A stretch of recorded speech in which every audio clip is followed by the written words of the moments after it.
kaibigan, magandang umaga po, magandang tanghali, magandang hapon at magandang gabi po sa inyo. Anong oras po kayo nakikinig ngayon? Sana po ay nasa mabuting kayong kalagayan. Ngayon po, nito pong nagdaang January 17, 2025 ay inaresto ng mga taga-NBI sa Makati City itong inchik na nagngangalang Deng Yang King o Deng Yuan King dahil po sa paggawa nito ng 3D mapping o 3D images at pagkuha ng mga coordinates ng ating mga military at police camps. Ganon din po ng ating mga pantalan, mga paliparan, mga power plants, at ganon din po ng mga lokasyon ng NGCP, ng National Grid Corporation of the Philippines, at ng Malampaya Gas Facility sa Palawan sa pamamagitan po ng mga electronic equipment na nakita sa loob ng kanyang sasakyan. Napag-alaman din po mga kaibigan sa investigasyon na real-time ang pagpapadala ng suspect ng mga nakuhang impormasyon at ng mga 3D images. Real-time niya itong ipinapadala doon sa komunistang bansang Inchik. At ngayon po, kasama din sa naaresto ng mga autoridad itong dalawang Pilipino na kanyang kasama. Ayon pa sa pag-iimbestiga po ng NBI, itong inchik na nahuli ay isang software engineer na nagtapos sa People's Liberation Army University of Science and Technology doon po sa komunistang bansang Inchik. At mahigit 5 taon nang naninirahan dito sa ating bansa at nakaikot na po ito sa lahat ng EDCA sites sa Luzon. Ngayon po, ayon din sa NBI, natapos na ng suspect ang kanyang misyon dito sa Luzon at nakatakda na sana itong magtungo sa Visayas o kaya ay sa Mindanao nang ito po ay maaresto. Kinasuhan na po ng espionage at violation ng Republic Act 10175 o Cybercrime Prevention Act ang inchik na suspect at ang dalawang Pilipino na kasama nito at pinaghihinalaang mga kasabwat. Ngayon po mga kaibigan, huwag naman natin i-condemn agad itong dalawang kababayan natin na sinasabing kasabwat nitong espiyang inchik. Dahil hindi natin alam na baka mamaya itong dalawang kababayan natin pala ang nagtip para mahuli itong espiya. Baka itong dalawang kababayan natin ang nagbigay ng impormasyon sa mga autoridad. Hindi po natin alam na baka mga government agents itong dalawang Pilipino na kasama. Yan po ay tsuri lamang. Kaya ayoko po na kondenahin sila, na kondenahin itong dalawang kababayan natin. Dahil posible po na yun ang theory na posible na sila ay mga government agents at sila ang nagbigay ng impormasyon upang mahuli itong espiya na ito. Ngayon po, tinitingnan na rin po ng ating mga otoridad kung may kinalaman din ba itong nahuling inchik sa isang underwater drone na nakuha ng mga mangingisda yan po sa San Pascual, Masbate noong December 30, 2024. Mga kaibigan, alam naman na po ng maraming tao na ang ipinapadalang espiya sa isang bansa ay marami. Hindi lamang po ito nagpapadala ng iilan lamang na espiya.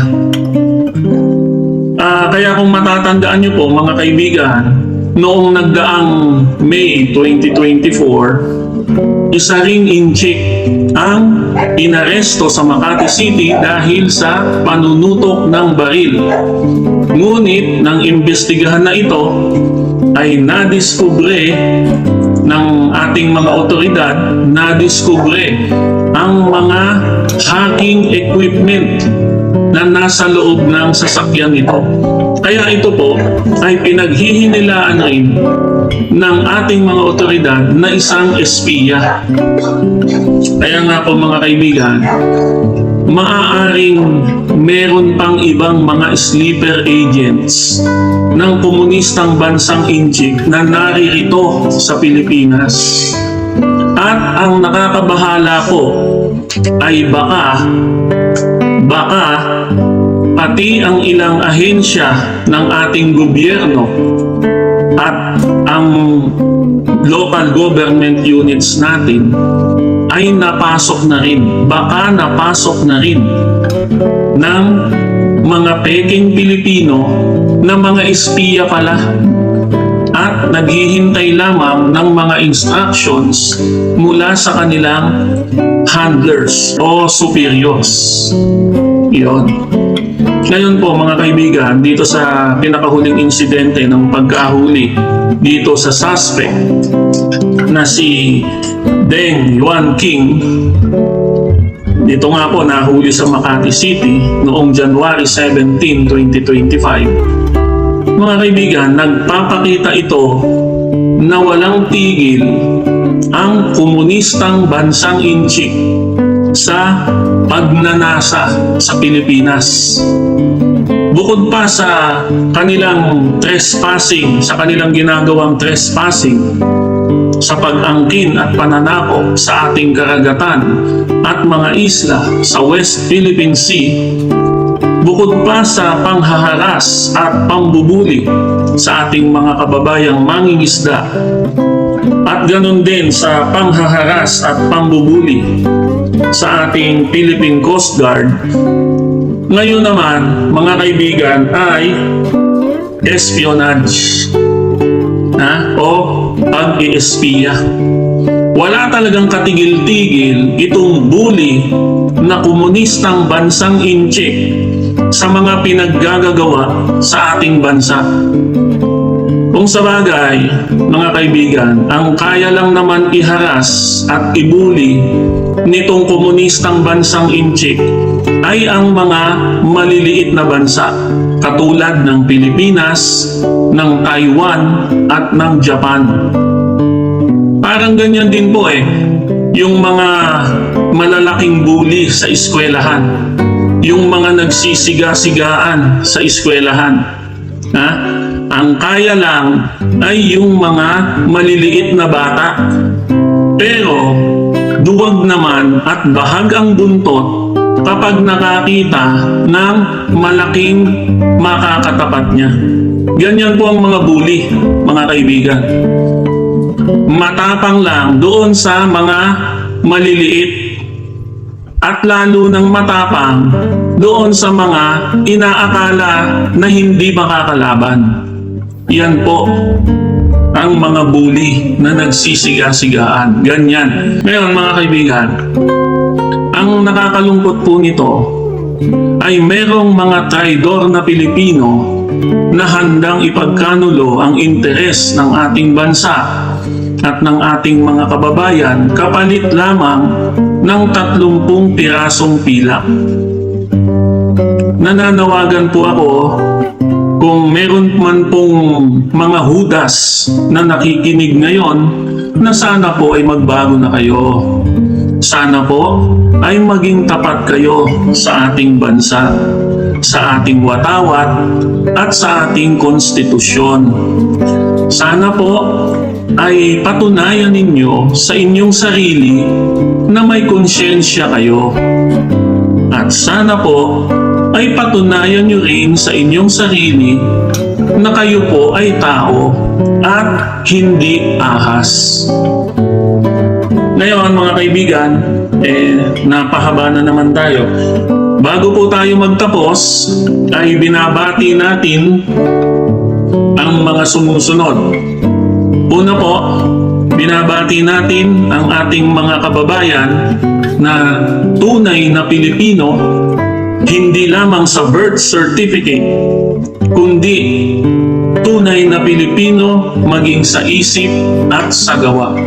Binabati po namin kayo. Pangalawa po, binabati din natin ang mga may dugong Pilipino na tapat na nagmamahal sa ating bansa. At pangatlo po, at panghuli ay binabati din natin ang mga dayuhan na bagaman sila ay walang dugong Pilipino, ngunit sila naman ay nagmamalasakit at kumakampi sa ating bansa.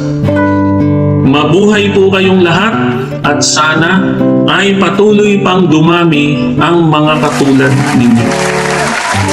Hanggang dito lang po muna mga kaibigan. Maraming salamat po sa inyong pakikinig at kita-kita po ulit tayo sa susunod. Maraming salamat po. Ang bayan ko'y tanging ikaw, Pilipinas kong mahal, ang puso ko at buhay mo.